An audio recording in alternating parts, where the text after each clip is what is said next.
ஏற்கனவே மாத்திரை எடுத்துட்டு இருக்கீங்க அப்படின்னா எந்த மாத்திரையும் நிறுத்திட்டு ஆசனங்களை பண்ணக்கூடாது. ஸோ மாத்திரைகளை எடுத்துக்கணும். அதை நீங்கள் கண்ட்ரோலில் வச்சுக்கிறது இல்லை டாக்டரோட அட்வைஸ் பண்ணி நீங்கள் கொஞ்சம் கொஞ்சமாக குறைக்கிறது அப்படி தான் இப்போ முயற்சி பண்ணணுமே ஒழிய மாத்திரையை நிறுத்திட்டு எந்த ஒரு யோகா பயிற்சியும் பண்ணக்கூடாது. இந்த ஆசன நிலையில் நீங்கள் எவ்வளோ நேரம் உங்களால் உள்மூச்சு வெளிமூச்சுக்கு உங்களால் நிறுத்திக்க முடியுதுன்னா நீங்கள் ஆசன நிலையில் நிறுத்திக்கணும். வயிறில் அதிகபட்ச சதை இருந்துச்சுன்னா உங்களால் ஒரு உள்மூச்சு வெளிமூச்சுக்கு மேலே நிறுத்த முடியாது. உங்களுக்கு மூச்சு அடைக்கிற மாதிரி இருக்கலாம். அப்போ நீங்கள் திரும்பவும் தண்டாசன நிலைக்கு திரும்பியும் வந்துடலாம். பச்சிமோத்தனாசனா, உள்மூச்சு எடுக்கிறப்ப கைகளை உயர்த்திக்கோங்க. வெளிமூச்சு விடுறப்போ முன்னாடி குனிஞ்சு உங்களோட முழங்கை தரையில் படணும். உங்களோட கைகள் உங்களோட கால் கட்டவரலையோ குதிகாலையோ பிடிச்சிருக்கணும்.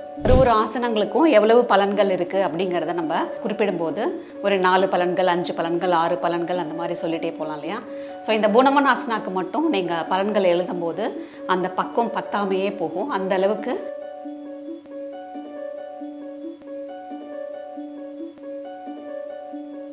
ஹெல்த் கஃபே தமிழ் சேனல் நேயர்களுக்கு வணக்கம். நான் சுகந்தி, யோகா ட்ரைனர். இன்னைக்கு சக்கரை வியாதி உள்ளவங்களுக்கு என்னென்ன ஆசனாஸ்லாம் பண்ணி அவங்க கண்ட்ரோலில் வச்சுக்கலாம் அப்படிங்கிறதான் பார்க்க போகிறோம். நிறைய ஆசனங்கள் இருக்குது. நம்ம குறிப்பிட்ட ஒரு 10 ஆசனங்களை இன்னைக்கு பார்க்கலாம். ஏற்கனவே மாத்திரை எடுத்துட்டு இருக்கீங்க அப்படின்னா எந்த மாத்திரையும் நிறுத்திட்டு ஆசனங்களை பண்ணக்கூடாது. ஸோ மாத்திரைகளை எடுத்துக்கணும். அதை நீங்கள் கண்ட்ரோலில் வச்சுக்கிறது இல்லை டாக்டரோட அட்வைஸ் பண்ணி நீங்கள் கொஞ்சம் கொஞ்சமாக குறைக்கிறது அப்படி தான் இப்போ முயற்சி பண்ணணுமே ஒழிய மாத்திரையை நிறுத்திட்டு எந்த ஒரு யோகா பயிற்சியும் பண்ணக்கூடாது. மாத்திரைகளை அளவாக எடுத்துக்கிறது அண்ட் டாக்டர்கள் சொன்ன மாதிரி சரியான உணவு முறையில் நீங்கள் உங்களோட உணவு பழக்கத்தை வச்சுக்கிறது, அதெல்லாம் அது கூட சேர்த்து நீங்கள் ஆசன பயிற்சிகள் பண்ணும்போது தான் அதுக்கான முழுமையான பலன்கள் கிடைக்கும். முறையான மாத்திரை அளவுகள், முறையான உணவு பழக்கம், அது கூட சேர்ந்த இந்த ஆசனங்களை நீங்கள் தினமும் பயிற்சி செய்ய முயற்சி பண்ணுங்க. முதல் ஆசனம் வக்ராசனா. தண்டாசனால உட்காந்துக்கோங்க. காலை நீட்டி முதுக நேராக வச்சு, இப்படி கூன் போடக்கூடாது, முதுக நேராக வச்சு உட்காந்துக்கிறீங்க. காலை மடக்கி உங்களோட குதிகால் உங்களோட பட்டை டச் பண்ணுற மாதிரி வச்சுக்கிறீங்க. எந்த காலை மடக்கி இருக்கீங்களோ அதே கையை பின்பக்கமாக ஊனிக்கிறீங்க. விரல்கள் பின்னோக்கி இருக்கட்டும். இடைவெளி விட்டு வைக்கக்கூடாது. உங்கள் உடம்புக்கு பக்கத்துலேயே வச்சுக்கோங்க. இன்னொரு கையை உங்கள் முட்டியை தாண்டி முன்னாடி கொண்டு வந்து உங்களோட கால் கட்டவிரலை பிடிக்க முயற்சி பண்ணணும்.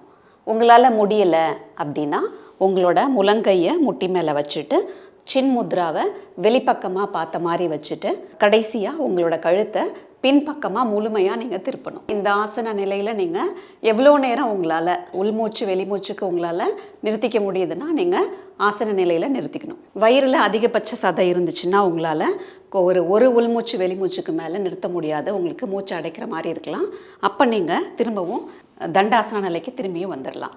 அதே மாதிரி இன்னொரு பக்கமும் செய்ய முயற்சி பண்ணுறீங்க. இன்னொரு காலை மடக்கிக்கிறீங்க. குதிகால் உங்கள் உடம்பை தொட்டு இருக்கட்டும். எந்த காலை மடக்குறீங்களோ அதே கையை தான் நீங்கள் பின்பக்கம் ஊனணும். விரல்கள் பின்னோக்கி இருக்கணும். உடம்புக்கு பக்கத்தில் வைக்கணும். இன்னொரு கையை உங்கள் முட்டியை தாண்டி முன்னாடி கொண்டு போகிறீங்க.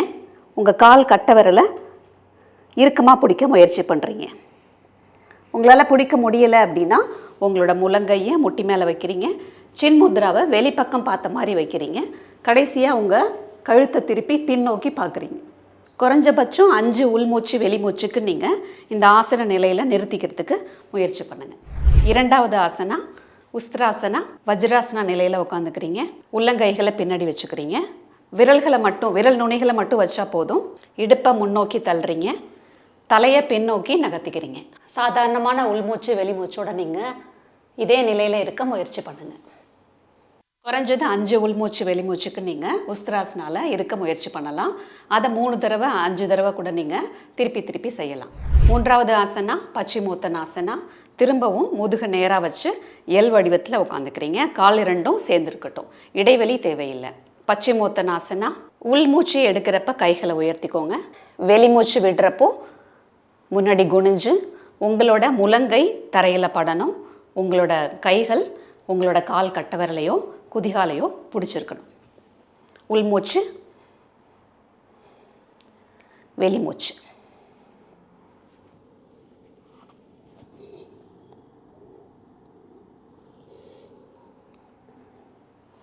உள்மூச்சு வெளிமூச்சு. நெத்தியால் முட்டியத்தோட முயற்சி பண்ணுங்க.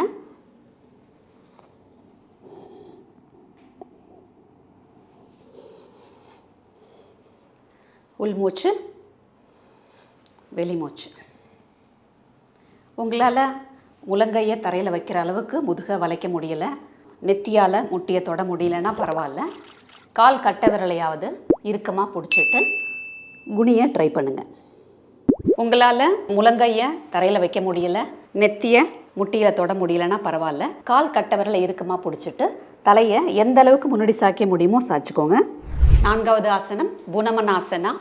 புனமனாசனா சர்க்கரை நோய் உள்ளவங்களுக்கு மட்டும் இல்லை, இது எல்லாரும் பண்ணணும். எனக்கு ரொம்பவும் பிடிச்ச ஆசனம். ஒரு ஆசனங்களுக்கும் எவ்வளவு பலன்கள் இருக்குது அப்படிங்கிறத நம்ம குறிப்பிடும்போது ஒரு 4 பலன்கள், 5 பலன்கள், 6 பலன்கள் அந்த மாதிரி சொல்லிகிட்டே போகலாம் இல்லையா? ஸோ இந்த புனமனாசனாக்கு மட்டும் நீங்கள் பலன்கள் எழுதும்போது அந்த பக்கம் பத்தாமையே போகும். அந்த அளவுக்கு நிறைய பலன்கள் இதுக்கு இருக்குது. ஸோ புனமனாசனா எல்லாரும் பண்ணணும். முக்கியமாக சர்க்கரை வியாதி உள்ளவங்க டெய்லியும் பண்ணுங்கள். புனமனாசனா பண்ணும்போது என்ன நடக்குதுங்கிறதையும், ஒரு ஆசனா பண்ணும்போதும் உங்கள் உடம்புல எந்த உள்ளுறுப்பு ஸ்குவீஸ் பண்ணப்படுது, எந்த உள்ளுறுப்பு நீங்கள் அமுத்த ட்ரை பண்ணுறீங்க, எந்த உள்ளுறுப்பில் உங்களுக்கு ரத்த ஓட்டம் அதிகமாகுது, அந்த மாதிரி ஒரு கவனிப்போட பண்ணுங்க. நம்மளும் பண்ணுறோங்கிற மாதிரி பண்ண வேண்டாம். புனமனாசனா தண்டாசனா நிலையிலேருந்து உள்மூச்சோட உங்கள் கைகளை உங்களோட தோள்பட்டைக்கு நேராக வச்சுக்கிறீங்க. 2 உள்ளங்கைகளுக்கு நடுவில் கேப் இருக்குது, நான் சேர்த்து வைக்கல. வெளிமூச்சு புனமனாசனா. உங்கள் 2 உள்ளங்கைகளையும் உங்கள் இடுப்புக்கு பக்கத்தில் ஒரு அடி இடைவெளியில் தரையில் வச்சுக்கிறீங்க. 2 உள்ளங்கைக்கும் இடையில இருக்கிற பகுதியில் உங்களோட நெத்தியை கீழே வைக்க முயற்சி பண்ணுறீங்க.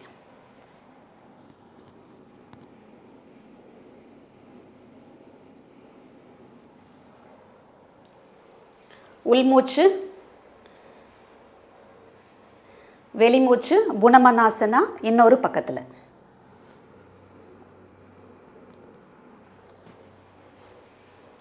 உள்மூச்சு, வெளிமூச்சு புனமனாசனா இடது பக்கத்தில்.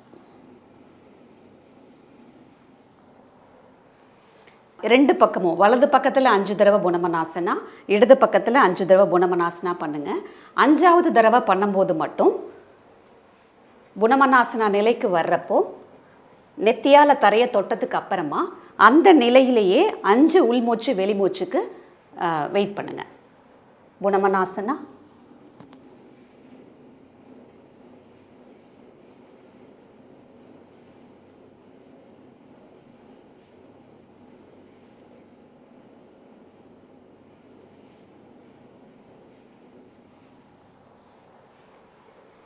புனமனாசனா பண்ணும்போது என்ன நடக்குதுன்னு கொஞ்சம் கவனித்து பார்த்தீங்கன்னா நீங்கள் நெத்தியால் தரையை தொட முயற்சி பண்ணும்போது உங்களோட பேன்கிரியாஸ் ஏரியாவில் உங்களுக்கு ஒரு பிடிப்பு ஏற்படும், ஒரு கான்ட்ராக்ஷன் மாதிரி இருக்கும். இதே நீங்கள் வலது பக்கத்தில் புனமனாசனா பண்ணிங்கன்னா உங்களோட லிவர் போர்ஷன் கிட்ட ஒரு ஸ்குவீசிங் எஃபெக்ட் இருக்கும். ஸோ ரைட் சைட் பண்ணும்போது லிவர் ஸ்குவீஸ் ஆகும், ரத்த ஓட்டம் அதிகமாகும். இடது பக்கம் பண்ணும்போது பேன்கிரியாஸ் ஸ்டிமுலேட் ஆகும். ஃபேட்டி லிவர் இருக்கிறவங்க வலது பக்கத்தில் புனமனாசனா பண்ணும்போது அவங்களோட லிவர் போர்ஷன் நல்லாவே ஸ்குவீஸ் ஆகும்.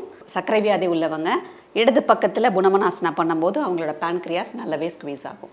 ஸோ புனமனாசனா பண்ணிவிட்டு அங்கேயே ஒரு 5 உள்மூச்சு வெளிமூச்சு இல்லை 10 உள்மூச்சு வெளிமூச்சுக்கு நீங்கள் அந்த நிலையிலே இருக்கிறது இன்னமுமே உங்களோட பேன்கிரியாஸ் லிவர் சைடு இருக்கிற உங்களோட ரத்த ஓட்டத்தை அதிகரிக்கும். அந்த உள்ளுறுப்புகள் சுறுசுறுப்பாக்கப்படும், அதோட வேலைப்பாடுகள் இன்னும் கொஞ்சம் சிறப்பானதாக மாறும். ஸோ புனமனாசனா தினமும் பண்ணுங்கள். 5வது ஆசனம் அகர்ண தனுராசனா. உங்களோட வலது காலை மடக்கிக்கிறீங்க. வலது கால் கட்டை விரலை உங்களோட கன் பாயிண்டால், இதை கன் பாயிண்ட்டுன்னு சொல்கிறோம், ஏற்கனவே நான் பல வீடியோக்களில் சொல்லியிருக்கேன். உங்களோட முதல் 3 விரல்களை நிமித்தி வச்சுருக்கீங்க, கடைசி 2 விரல்களை மடக்கிக்கிறீங்க. இந்த 3 விரல் நுனியும் சேர்த்து இந்த மாதிரி ஒரு துளையை உருவாக்கி இதில் உங்களோட கால் கட்டை விரலை எவ்வளவு இறுக்கமாக பிடிக்க முடியுமோ பிடிக்கணும். இதை தான் நம்ம கன் பாயிண்ட்டுன்னு சொல்கிறோம். ஸோ வலது கால் கட்டை விரலை கன் பாயிண்டால் பிடிச்சிக்கிறீங்க. இடது கையால் உங்களோட கணுக்காலையோ கட்டை விரலையோ கூட பிடிச்சிக்கலாம். உங்களோட கட்டை விரலை உங்களோட காதுக்கு பக்கத்தில் கொண்டு வரீங்க. நீங்கள் 5 உள்மூச்சு வெளிமூச்சுக்கு கூட இந்த நிலையில் நீங்கள் வெயிட் பண்ணலாம். இப்போது இடது காலை மடக்கிக்கலாம். இடது கால் கட்டை விரலை கன் பாயிண்டால் நீங்கள் இறுக்கமாக பிடிச்சிக்கலாம். உங்களை கால் கட்டை விரலை உங்களோட காதுக்கு பக்கத்தில் கொண்டு வரீங்க.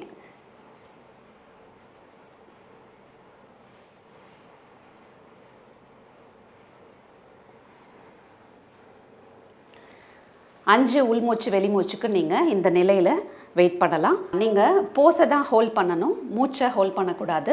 சாதாரணமான உள்மூச்சு வெளிமூச்சோடு நீங்கள் ஆசனங்களை தொடர்ந்து கண்டினியூ பண்ணலாம்.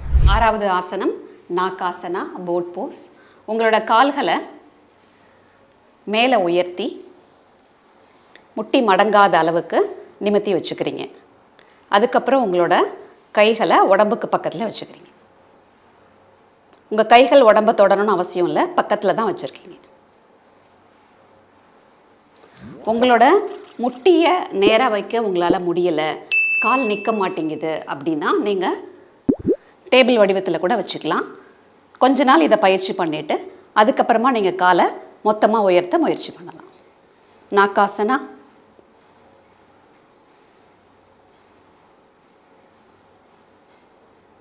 இந்த நிலையில் நீங்கள் அசையாமல் இருக்க முயற்சி பண்ணும்போது உங்களோட வயிறு பகுதிகளில் உள்ளுறுப்புகளில் ஒரு இறுக்கம் ஏற்படுறதை நீங்கள் உணர்ந்துக்கிட்டே தான் பயிற்சியை பண்ணணும்.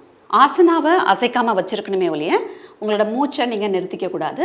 உள்மூச்சு வெளிமூச்சு ரொம்ப நிதானமாக நடக்கணும். 7வது ஆசனம் மச்சியாசனா. தண்டாசனால உட்காந்துக்கிறீங்க. உங்கள் எல்போவை ஸ்டாண்டு மாதிரி வச்சுக்கிறீங்க எல் ஷேப்பில். தோள்பட்டைக்கு நேராக முழங்கை, முழங்கைக்கு நேராக உள்ளங்கை. உங்களோட உச்சந்தலையை தரையை தொடுற அளவுக்கு கொண்டு போகலாம்.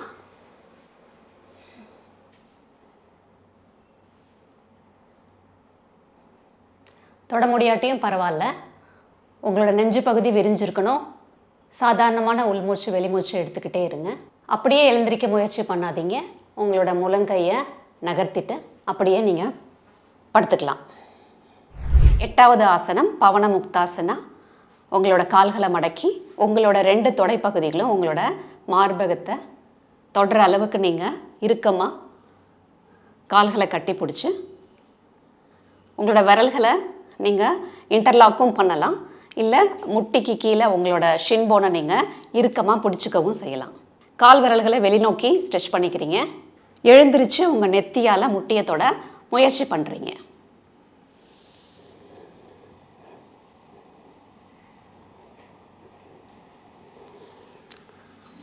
ஆசனத்தை அசைக்காமல் அதே நிலையில் இருக்கணுமே ஒழிய மூச்சை நிறுத்திக்க வேண்டாம்.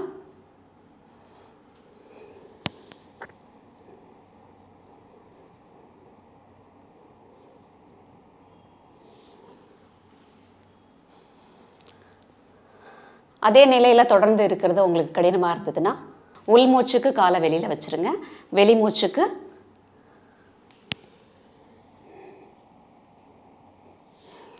இறுக்கமாக நீங்கள் நெத்தியை முட்டிக்கிட்ட வைக்க முயற்சி பண்ணலாம்.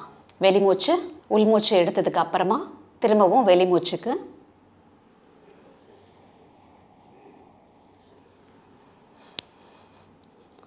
உள்மூச்சு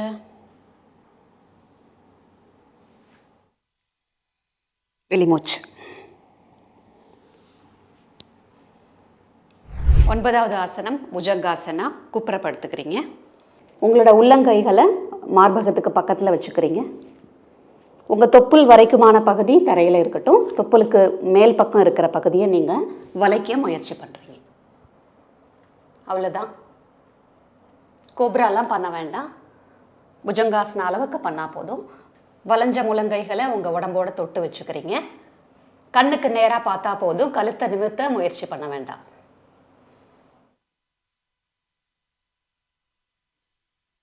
வெளிமூச்சு உங்கள் நெத்தி தரையை தொடட்டும். உள்மூச்சு புஜங்காசனா. வெளிமூச்சு நெத்தி தரையை தொடட்டும். உள்மூச்சு புஜங்காசனா.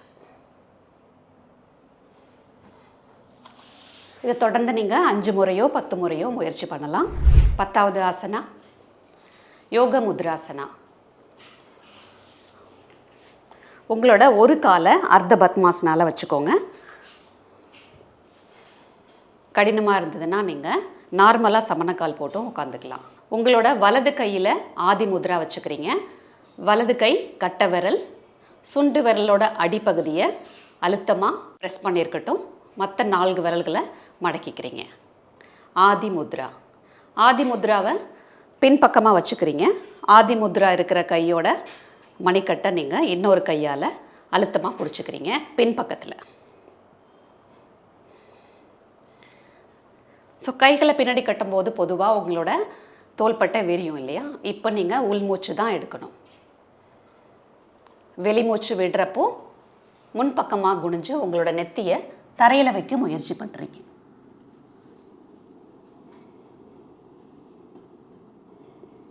உள்மூச்சு திரும்பவும் நிமிர்ந்த நிலைக்கு வந்துடுறீங்க. வெளிமூச்சு உங்களோட நெத்தி தரையை தொட முயற்சி பண்ணட்டும்.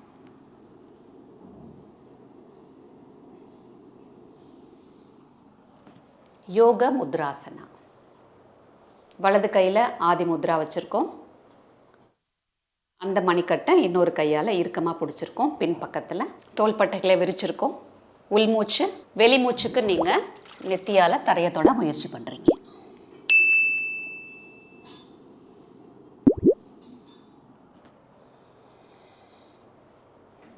பத்து ஆசனங்கள் பார்த்துருக்கோம். 10 ஆசனங்களையும் தினமும் பயிற்சி பண்ணுங்கள். காலையிலையும் பயிற்சி பண்ணலாம், மாலையிலையும் பயிற்சி பண்ணலாம். ஆசனங்கள் எப்போவுமே நீங்கள் முறையான வாழ்க்கை முறை, முறையான உணவு முறை, டாக்டர்கள் சொன்ன மாதிரி அளவான மாத்திரைகள் இதெல்லாம் பண்ணிவிட்டு அது கூட சேர்த்து நீங்கள் ஆசனங்கள் பயிற்சி பண்ணும்போது தான் உங்களுக்கு முழுமையான பலன்கள் கிடைக்கும். உங்களுக்கு கண்ட்ரோல் ஆகிறது, சர்க்கரை நோய் கண்ட்ரோல் ஆகிறது, மாத்திரைகளோட அளவை குறைக்கிறது, அந்த மாதிரியான ப்ராக்ரஸ் வந்து உங்களுக்கு நல்லாவே தெரியும். ஸோ உணவு முறை ரொம்ப முக்கியம். அது கூட சேர்ந்து ஆசனங்கள் பயிற்சி பண்ணணும்னு கேட்டுக்கிறேன். நன்றி, வணக்கம். இந்த வீடியோ உங்களுக்கு பிடிச்சிருந்தா லைக் பண்ணுங்க, ஷேர் பண்ணுங்க, கமெண்ட் பண்ணுங்க. மறக்காம ஹெல்த் கஃபே தமிழ் சேனலை சப்ஸ்கிரைப் பண்ணிட்டு பெல் பட்டனை கிளிக் பண்ணிடுங்க.